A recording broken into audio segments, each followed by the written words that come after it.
बड़ी जिम्मेदारी है। इतने कम वक्त में अल्लाह ने इनको नवाजा, वरना कांग्रेस में लोगों को 30-30 साल हो जाते हैं, 5 का टिकट ही नहीं था। लेकिन अल्लाह की करीबी तुम पर है इमरान भाई, तुम्हारे माँ बाप की दुआएं और इस पूरे मुल्क के हिंदुस्तान के दर्दमंद मजलूम परेशान हालों की दुआएं जो बार गए अल्लाह की, उसने हाथ उठाकर तुम्हारे लिए मांगती है, जिसकी वजह से तुम आज सांसद बनकर यहाँ बैठे हो। तो पहले भोपाल की तरफ से आसमान वाले का शुक्रिया अदा करके कांग्रेस हाईकमान का शुक्रिया अदा करता हूँ, खासतौर से राहुल गांधी जी का, जो भरोसा राहुल गांधी ने तुम पर कराए और जिस ताकत से तुम उनके साथ खड़े उतर रहे हो, इसके लिए तारीफ के काबिल हो।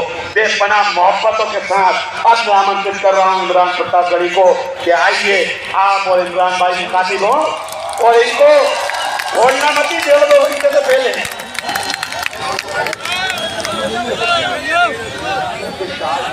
वो बेमिसाल है, इसमें कोई दो राय नहीं। भोपाल वालों, आज जब मैं इस 4 साल बेमिसाल का हिस्सा बनने के लिए आया गिरा है ना, और आरिफ मसूद साहब के उस कॉलेज में गया तो मुझे याद आया आज से 6-7 साल पहले, 8 साल पहले शायद एक प्रोग्राम में पहली बार जब मैं आया, तब मुझे पता चला कि भोपाल में कोई एक आरिफ मसूद है और जिस शख्स की खिदमात इतनी बड़ी हैं, लेकिन उसके मुताबिक उसे वो मकाम नहीं मिला जिसका वो हकदार है। तब मैं सियासत में नहीं था, लेकिन सियासी लोग मेरी बात माना करते थे। बचौली जी गवाह है इस बात के कि 4 साल पहले जब आरिफ मसूद साहब के टिकट का मसला था, तब भी मैं सियासत में नहीं था। मुझे तो सियासत में आए जुमा 3 साल हुए हैं। तो उस दौरान जब मुझे पता चला कि मसला टिकट का है, लोगों को लगा कि इमरान आरिफ मसूद की मदद कर रहे हैं, तो उस वक्त भी मेरे पास कुछ मीर जाफर आए थे और उन्होंने मुझसे यही कहा था कि अरे इमरान साहब आपके रिश्तेदार थोड़ी हैं, आप काहे मदद कर रहे हो। तब मैंने बस एक बात कही थी भोपाल वालों, और सच में आरिफ मसूद साहब से मेरी 1-2 मुलाकातें मुशायरे के दौरान हुई थी। इन्होंने पेमेंट दिया था, मैंने मुशायरा पढ़ा था, बस इतना ही रिश्ता था।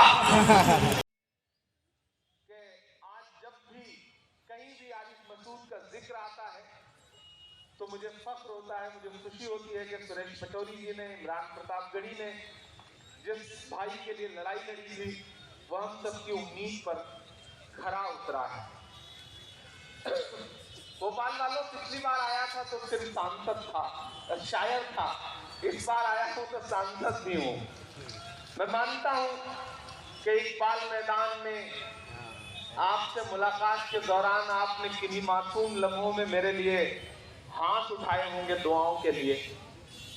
उसका सदका है कि आज हिंदुस्तान की सबसे बड़ी पंचायत में आपकी नुमाइंदगी करने के लिए बैठा हूं, और राज्यसभा जिसे हाउस ऑफ एल्डर्स कहा जाता है, जिसे बड़ों की जगह कहा जाता है, उच्च सदन कहा जाता है, वहां पर 34 साल की उम्र में पहुंचना, मैं ये मानता हूं ये सिर्फ और सिर्फ दुआओं की वजह से हुआ है। मुझ में ऐसी कोई करामात नहीं है, और जिस शख्स ने ये काम किया है मैं उसके लिए कुछ क्या ज्यादा बोलूं। मैं तो बस इतना कहूंगा कि खौफ नहीं जिसे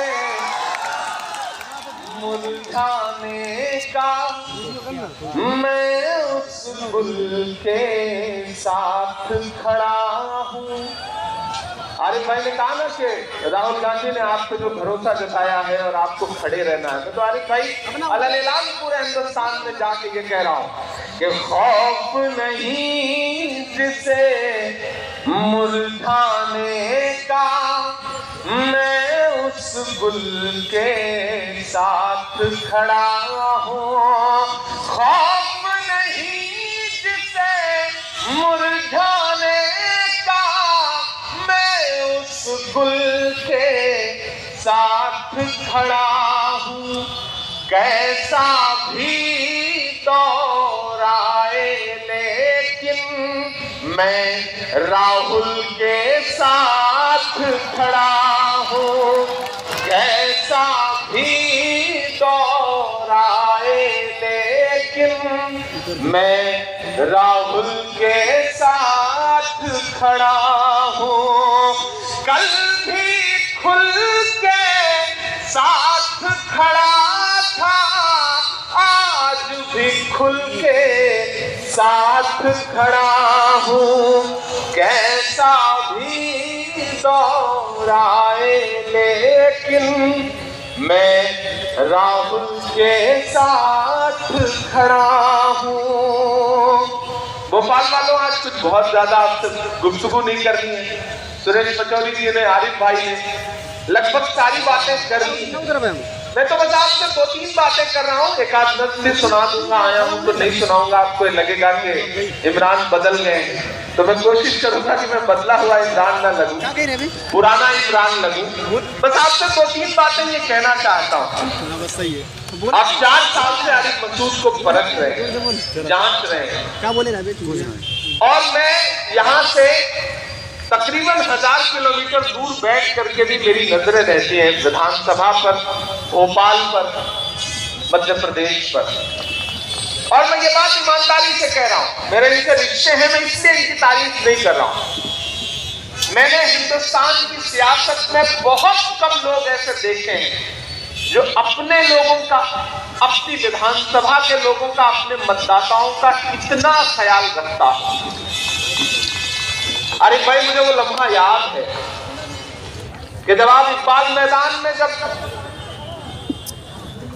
शरीयत में मुदाखलत की कोशिश की जा रही थी, जब हुजूर की शान में गुस्ताखियां करने वाले लोग अलग ऐलान बोल रहे थे और पूरे मुल्क चुप था, लोग आवाज नहीं बुलंद कर रहे थे, उस वक्त भी आपने परवाह नहीं की कि हश्र क्या होगा।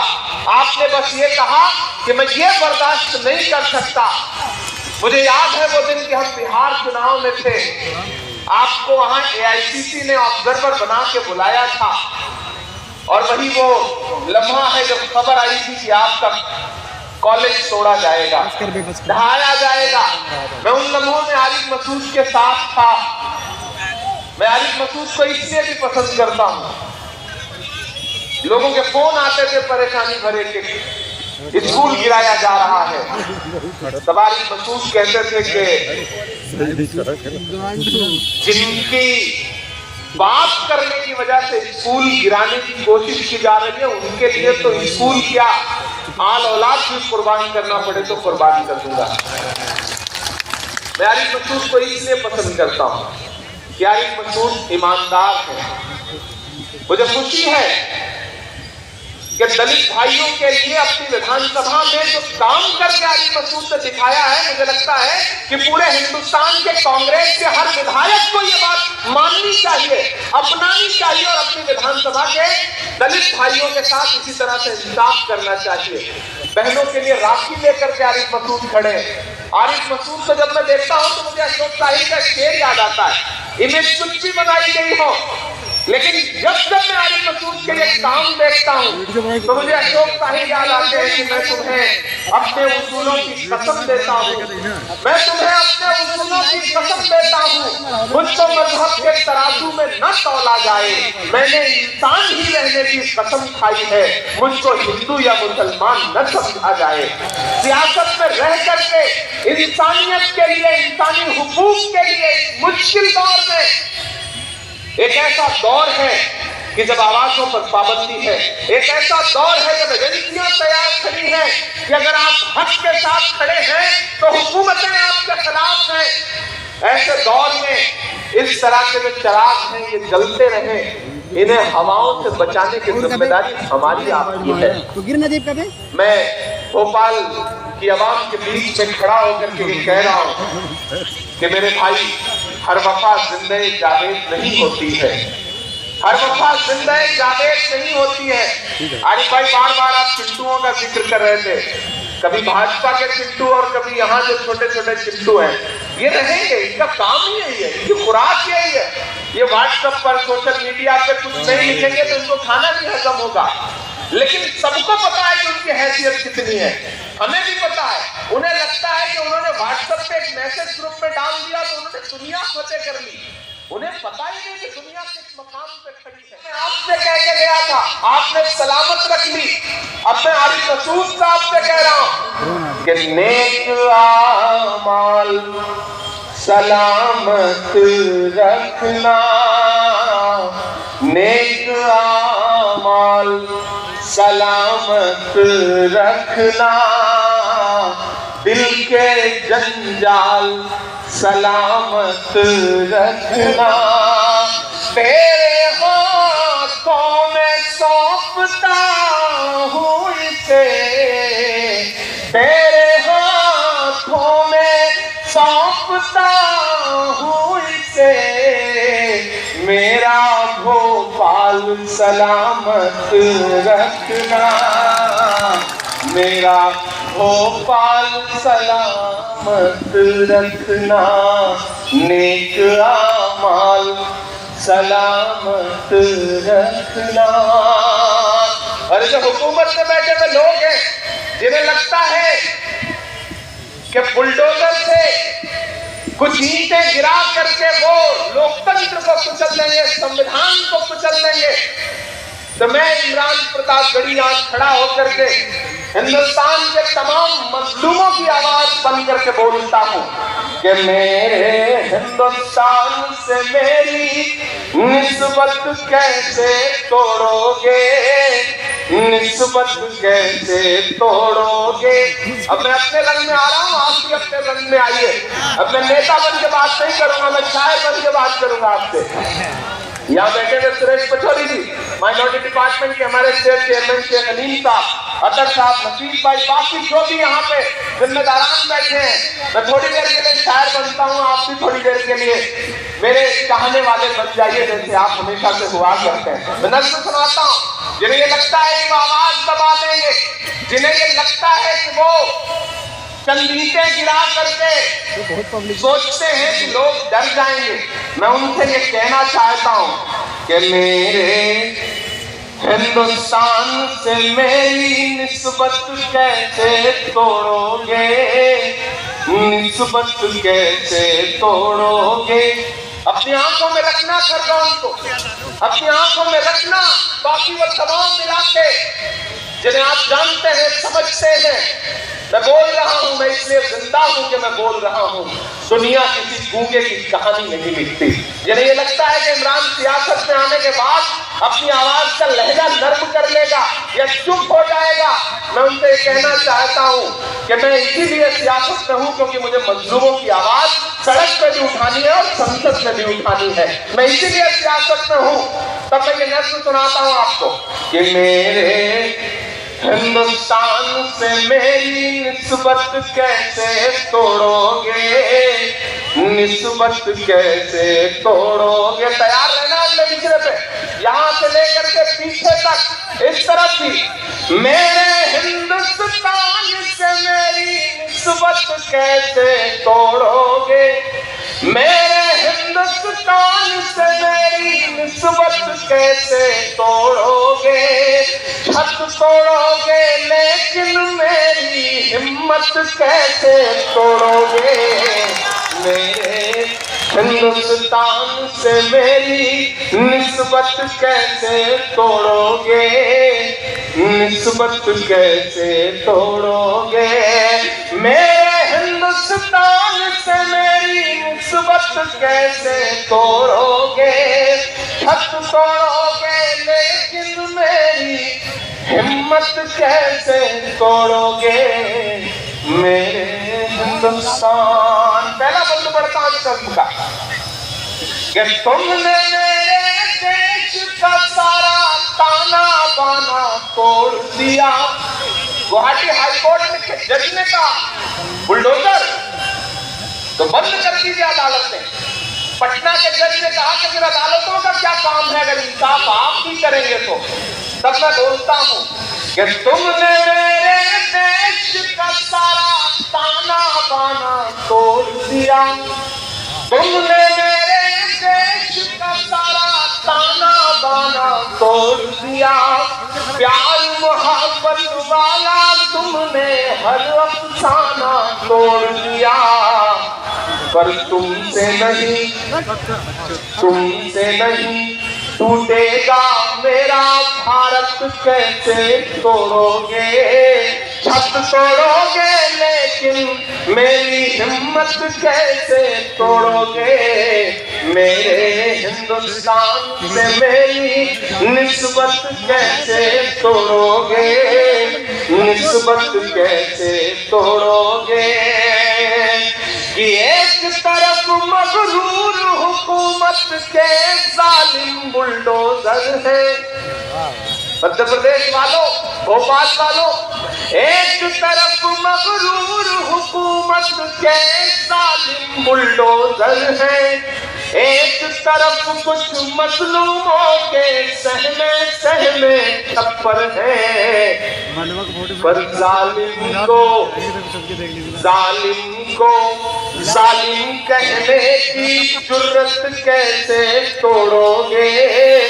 हिंदुस्तान से मेरी निस्बत कैसे तोड़ोगे, निस्बत कैसे तोड़ोगे। मैं चल रहा हूं कन्याकुमारी से राहुल गांधी जी के साथ। आप अंदाजा लगाइए भोपाल वालों की, एक शख्स हर दिन 25 किलोमीटर पैदल चल रहा है, ये कहते हुए कि नफरत छोड़ो भारत जोड़ो। हिंदुस्तान की सड़कों की धूल फांकता हुआ, एक एक इंसान को गले लगाता हुआ पूरे भारत में आगे बढ़ता जा रहा है। अब तक 2500 किलोमीटर पैदल चल चुका है वो शख्स। 2500 किलोमीटर, सिर्फ एक नारा, नफरत छोड़ो भारत जोड़ो। मैं गवा रहा हूं भोपाल वालों, मेरे रोंगटे खड़े हैं ये बात बताते हुए कि रायचूर के पास बेल्लारी में यात्रा गुजर रही थी। मैं राहुल जी के साथ चल रहा था पड़ोस में, मैंने देखा कि तकरीबन 70 साल की एक बुजुर्ग मां है, वो सड़क के किनारे खड़ी थी, भीड़ थी, धक्का लग रहा था। एकाएक राहुल जी की नजर पड़ी, राहुल जी ने उन्हें अपने करीब बुला लिया कि अम्मा आइए आप। तो वो अपने हाथ में उन्होंने कुछ ले रखा था, सिक्योरिटी वालों को लगा कि पता नहीं क्या है, तो वो चेक करने लगे। राहुल जी ने मना किया कि चेक मत करिए, उन्हें बुलाया। जब वो पास आई तो जानते हैं उनके हाथ में क्या था? 2 खीरा था उनके हाथ में, खीरा की कड़ी, आप समझते होंगे, खाने वाला। तो राहुल जी के लिए, सबके लिए बहुत हैरत वाली बात थी कि एक 70 साल की बुजुर्ग माँ अपने हाथ में खीरा लेकर के आई है। तो राहुल जी ने कहा कि अम्मा ये क्या है? तो उस बूढ़ी माँ ने जो बात कही वो सुनना भोपाल वालों। उन्होंने राहुल जी से कहा कि बेटा मेरे पास और कुछ था नहीं, ये जो खीरा है वो उस खेत का है कि जब तुम्हारी दादी इंदिरा गांधी ने भूमि सुधार उन्मूलन कानून लाया था तो मुझे थोड़ा सा खेत मिला था, ये उस खेत का उगाया हुआ खीरा है जो मैं तुम्हारे लिए लेके आई हूं। मेरे भाई मैं ऐसे ऐसे मंजर देख के आया हूं। जानते हो क्यों परेशान है भाजपा? कल उनके बड़े प्रवक्ता ने कहा कि अरे राहुल गांधी जी तो बहुत लंबी यात्रा पे निकले हैं, चुनावी स्टेट में नहीं आ रहे।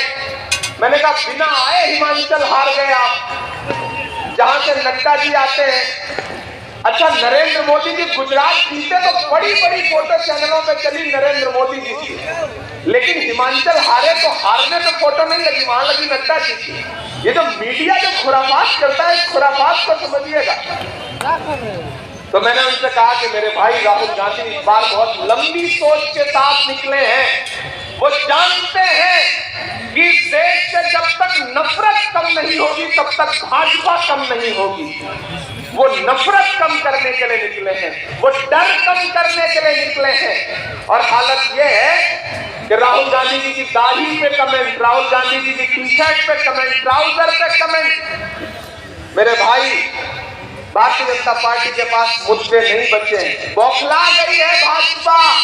राहुल गांधी जी की यात्रा से बौखला गई है भाजपा, जुड़ रहा है भारत। मैं देख के आया हूं, मैं गवाह हूं, इसलिए मैं आपसे कह रहा हूं कि आने वाले दिनों में मध्य प्रदेश में जो लोकनीति थी उन्हें भी बदलना है। और अगर आपने यहां बदलाव कर दिया तो मेरे भाई आप ये भी देखिएगा कि 2024 में दिल्ली की तख्ती और दिल्ली की कुर्सी भी बदलेगी और तब कितना खूबसूरत मौका होगा कि यहाँ आरिफ मसूद मजबूत होंगे, दिल्ली में सुरेश पचौरी और इमरान प्रतापगढ़ी मजबूत होंगे। तब इस इलाके के लिए जो ख्वाब देखा है आरिफ मसूद साहब आपने, उसको लेकर के आप जब दिल्ली आएंगे तो आप यकीन करेंगे हम दोगुनी ताकत से इस इलाके में आपके लिए मदद करेंगे। और आपकी जो कोशिश है लाइब्रेरी बनाने की, अस्पताल बनाने की, बुनियादी काम यही है। वरना लोग अपनी जिंदगी जी करके गुजर जाते हैं, बाद में कोई याद नहीं रखता है। आज अपने बुजुर्गों को आप भोपाल के सियासतदानों को याद कर रहे हैं तो उनके तामीरी कामों की वजह से उन्हें याद कर रहे हैं। तो आपका मकसद बड़ा है और इस मकसद से इमरान प्रतापगढ़ी, सुरेश पचौरी जी दोनों लोग आपके साथ खड़े हैं। भोपाल की आवाम आपके साथ खड़ी है।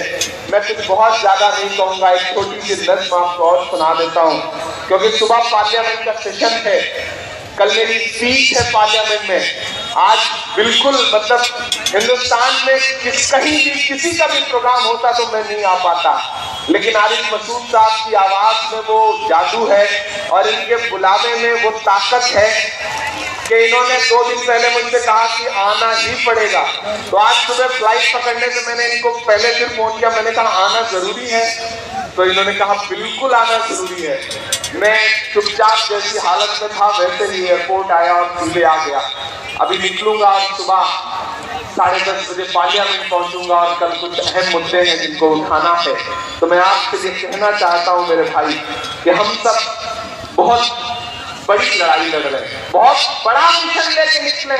आप नहीं समझ पाएंगे कि कितने खतरनाक मंसूबे हैं। कहा गया है, सुना गया है, कोई न बोले, ज़बान दराजों को मशवरा है, कोई न बोले। अजीब लुकनत पसंद हाकिम से वास्ता है, जो चाहता है, जो सोचता है, कोई न बोले। हम संसद में खड़े होते हैं बोलने के लिए, राहुल जी कहते हैं ना कि वहां माइक बंद कर दिया जाता है। सड़क पर बोलने की कोशिश करोगे तो यहाँ पे आवाज बंद कर दी जाएगी। ऐसे वक्त में लोकतंत्र बचाने की लड़ाई है। ये जो डॉक्टर बाबा साहब भीमराव अम्बेडकर ने देश को संविधान दिया है, उसको बचाने की लड़ाई है। भोपाल वालों याद रखना मेरी एक बात को, याद रखना कि 34-35 साल का नौजवान आपके बीच में आया था और एक बात तय करके गया था। इस मुल्क में लड़ाई 2 तरह की विचारधाराओं की है। एक तरफ वो लोग खड़े हैं जो चाहते हैं कि मुल्क उनकी मर्जी से चलेगा, जो सोचते हैं कि मुल्क तानाशाही से चलेगा, जैसे वो चाहते हैं वैसे चलेगा।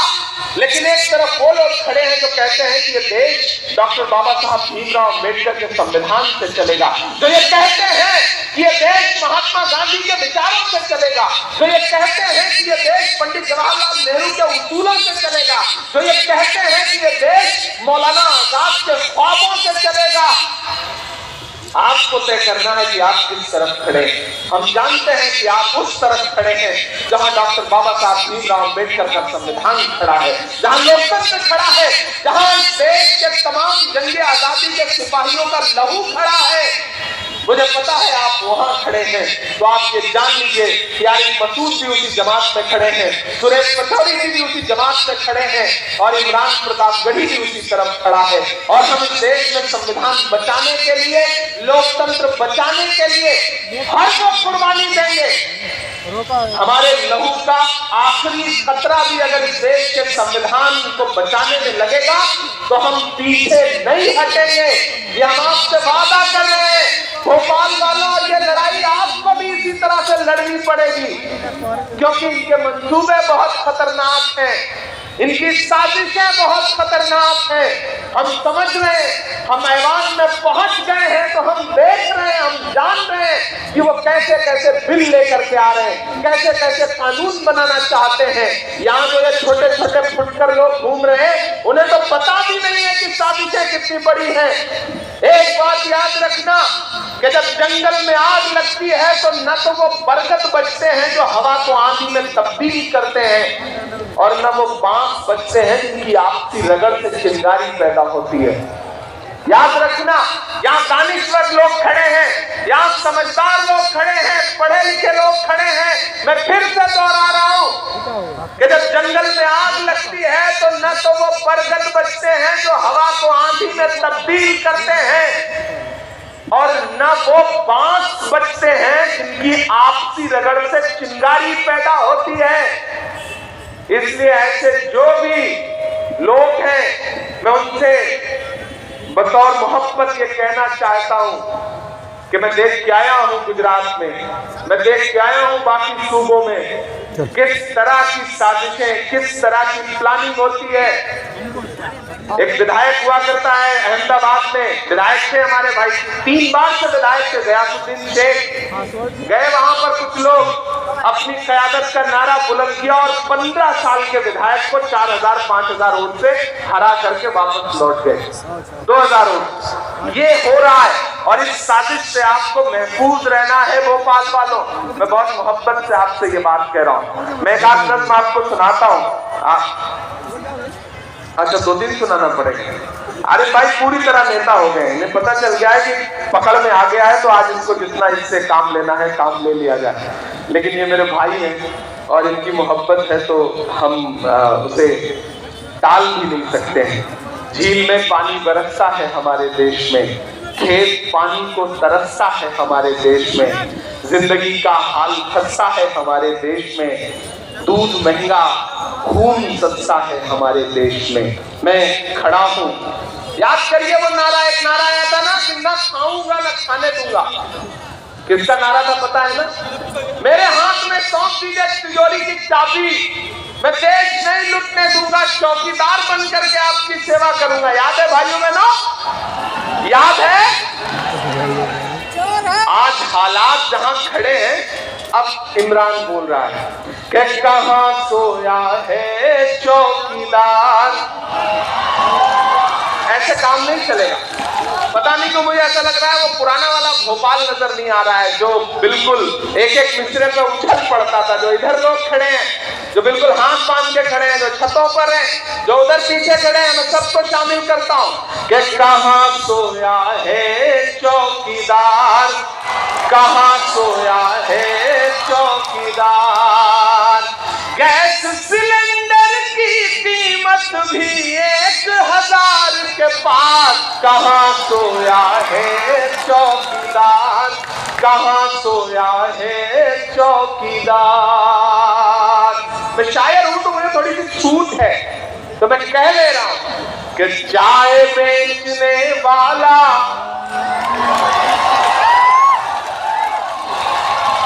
अच्छा बड़े समझदार लोग हैं। आरिफ भाई ये तो हुआ है, भोपाल की जो नई नस्ल है वो अलग तरह से समझदार हो गई है भाई। वो एक भोपाल का लड़का गया इंटरव्यू देने के लिए, तो सामने बैठे हुए टीचर ने उससे कहा ये बताओ तुम जंगल में जा रहे हो, सामने शेर आ गया तो क्या करोगे? तो लड़के ने कहा पेड़ पे चढ़ जाऊंगा। तो टीचर भी बदमाश था, उसने कहा ये बताओ अगर तुम नदी पार कर रहे हो वहां शेर आ गया तो क्या करोगे? तो लड़का भोपाल का था, उसने कहा कि पेड़ पे चढ़ जाऊंगा। तो टीचर ने कहा कमाल है तुम हर जगह पेड़ ला दे रहे हो। तो उसने कहा अच्छा आप भी तो हर जगह शेर ला दे रहे हो। तो ये है भोपाल, ये है इसका जज्बा कि चाय बेचने वाला पूरा भारत बेच रहा है। पहुंचाइएगा इन मित्रों को दिल्ली तक कि चाय बेचने वाला पूरा भारत बेच रहा है, चाय बेचने वाला पूरा भारत बेच रहा है। इसी काम में हासिल उसे महारत बेच रहा है कि रेल बिक गई, तेल बिक गया, बिका हवाई अड्डा।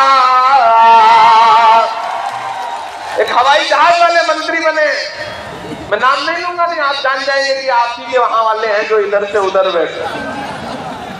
और आज मसूद भाई आप कह रहे थे लोकतंत्र के लुटेरे और कुछ लोग चले गए। देखो यार आरिफ भाई ये लड़ाई बहुत बड़ी है। पचौरी जी आपका तजुर्बा भी ये जानता है कि ये लड़ाई इस वक्त बहुत बड़ी है। एक तरफ एजेंसियां हैं, ईडी है, सीबीआई है, डर है, और एक तरफ ये है कि आप हक के साथ खड़े हैं या नहीं। ऐसे में बचेगा तो वही, खड़ा तो वही रहेगा जिसमें दम होगा। मैं तो ये कह रहा हूं कि कांटे गुल के साथ नहीं चल सकते हैं। मुझसे लोग पूछते हैं कि मध्य प्रदेश में फलाने चले गए, गुजरात में ठिकाने चले गए, तब मैं उनसे कहता हूं जाने दो, कांटे गुल के साथ नहीं चल सकते हैं, बुज़दिल खुल के साथ नहीं चल सकते हैं। और अब जो आपकी तालियों का शोर है उसे दिल करे तो दिल्ली तक पहुंचा देना कि कांटे गुल के साथ नहीं चल सकते हैं, बुज़दिल खुल के साथ नहीं चल सकते हैं। अरे रास्ते में जो छोड़ गया उसे जाने दो, सब राहुल के साथ नहीं चल सकते हैं।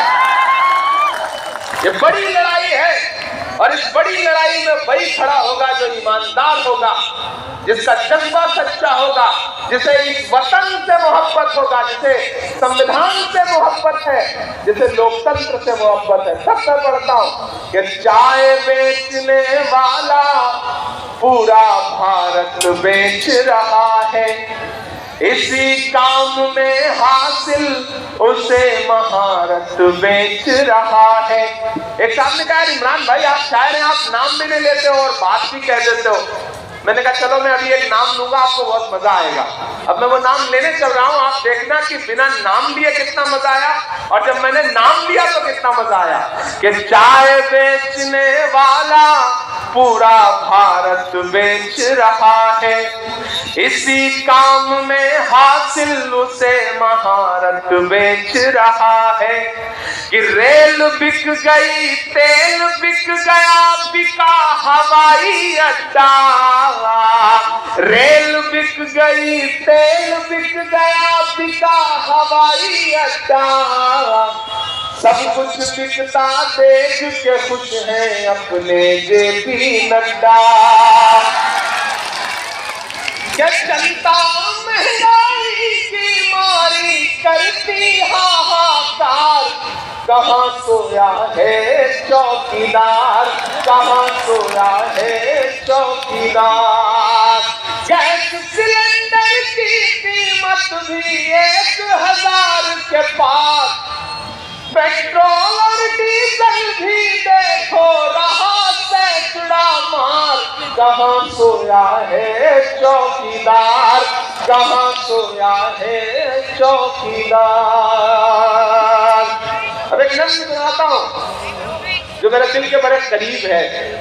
और पार्लियामेंट जाता हूँ, लाल किले के आसपास से गुजरता हूँ और सियासत देखता हूँ। अभी पिछले दिनों किसी एक फुटकर नेता का बयान था कि लाल किला तो ऐसा है वैसा है, ये ताजमहल तो ऐसा वैसा, ये वो। तब मैंने एक नज़्म कही, मैं कभी कभी सोचता हूँ ये जो इमारतें हैं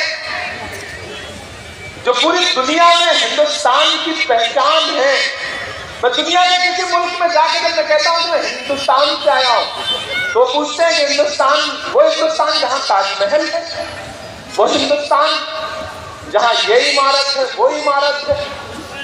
तब मैं जब लाल किले की दीवारों के करीब से दिन गुजर रहा था तो मुझे लगा कि अगर लाल किला बोल पाता तो शायद यूं बोलता। अरे तो सुनिएगा, शायद आपने ये नज़्म नहीं सुनी हो, तमाम साथी ऐसे हैं जिन्होंने शायद ये नज़्म नहीं सुनी होगी। मैं नज़्म सुनाता हूँ। मैं लाल किला हूँ, मैं लाल किला हूँ, थोड़ा सा मूड में आकर के सुनिएगा।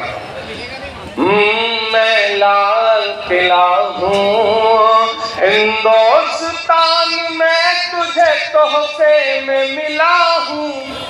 मैं लाल किला, लाल किला, लाल किला हूँ, मैं लाल किला हूँ।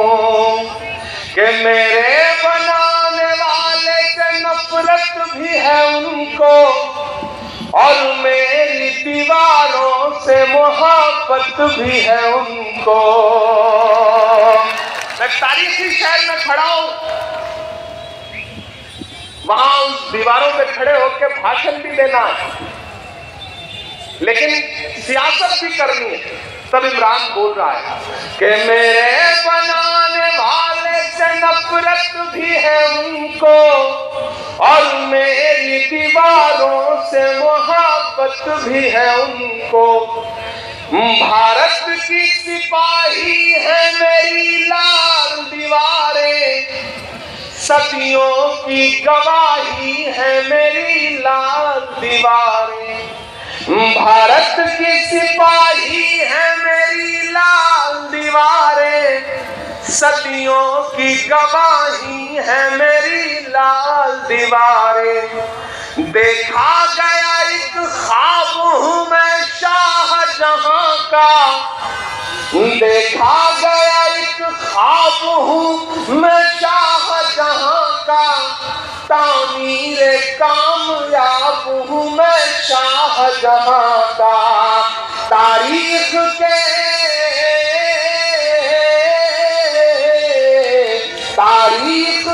पन्नों का मैं शिकवा हूँ, गिला हूँ मैं लाल किला, लाल किला, लाल किला हूँ मैं, लाल किला हूँ।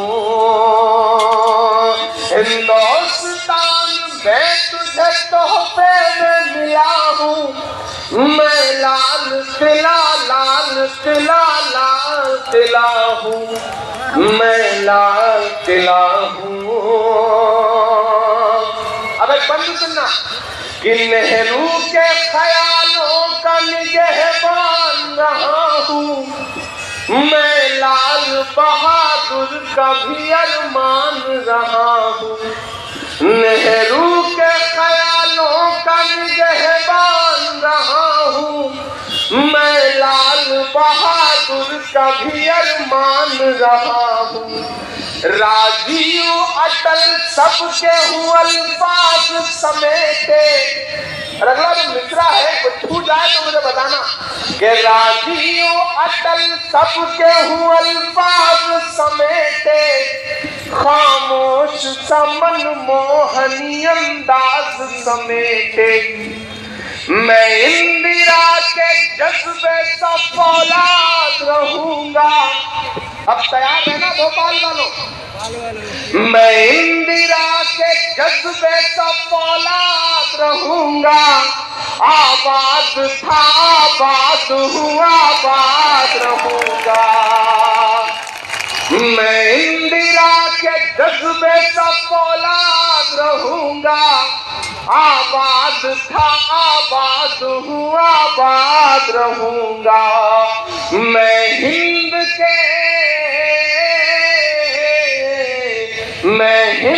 के हर शख्स की चाहत का सिला हूँ मैं, लाल किला, लाल किला, लाल किला हूँ मैं, लाल किला हूँ।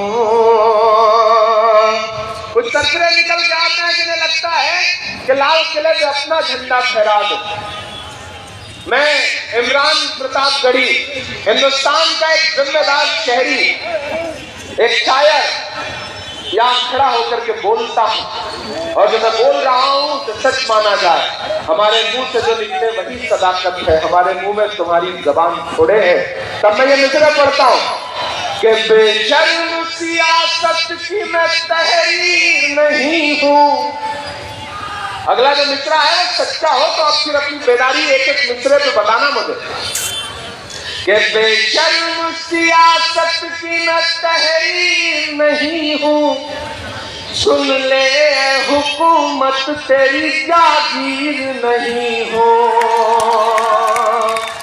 और बेदारी चाहिए मुझे पीछे तक एक एक मिसरे पे कि बेशर्म सियासत की मैं तहरीर नहीं हूँ। सुन ले हुकूमत तेरी जागीर नहीं हूँ। नफरत के समंदर में मैं खो ही नहीं सकता। मैं एक किसी रंग का हो ही नहीं सकता। नफरत के समंदर में मैं खो ही नहीं सकता। मैं एक किसी रंग का हो ही नहीं सकता। अंदाज मेरा मस्त मलंगा ही रहेगा। अब यहाँ से वहां तक एक हाथ को कसम है, कोई भी हाथ खामोश नहीं रहना चाहिए कि सुन ले हुकूमत तेरी जागीर नहीं हूँ। बेशर्म सियासत की मैं तहरीर नहीं हूँ, नफरत के समंदर में मैं खो ही नहीं सकता, मैं एक किसी रंग का हो ही नहीं सकता, अंदाज मेरा मस्त मलंगा ही रहेगा, गुंबद पे सदा मेरे तिरंगा ही रहेगा।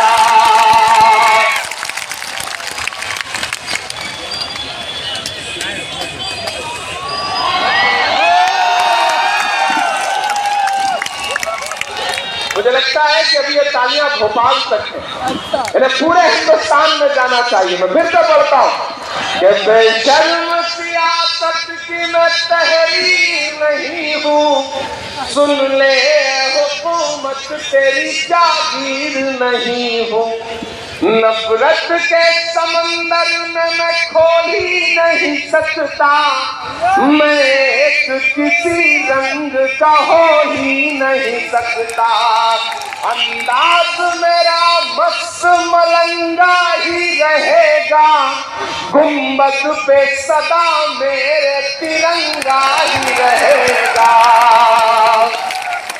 और अब भोपाल जो अगला मिसरा है वो समझ के बताए